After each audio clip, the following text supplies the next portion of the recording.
நான் அந்த வேலி அருகாமையில் ஓரத்தில் நின்றுட்டு இருக்கேன்.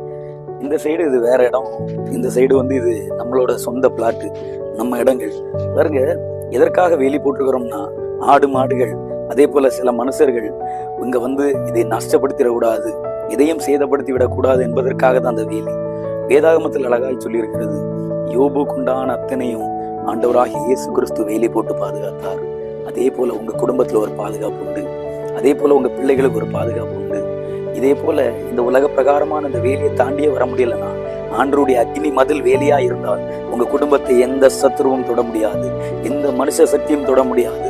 இயேசு ஒருவர் உங்களுக்கு அடைக்கலமா இருப்பார். பிள்ளைகளுக்கு பாதுகாப்பு உண்டு, உங்க குடும்பங்களுக்கு பாதுகாப்பு உண்டு. ஏனென்றால் அவர் சர்வ வல்லமை உள்ளதே. அவரே நின்று உங்களுக்கு பாதுகாப்பை தருவதை நீங்க பார்க்க முடியும். அவரை நம்பி விசுவாசிங்க.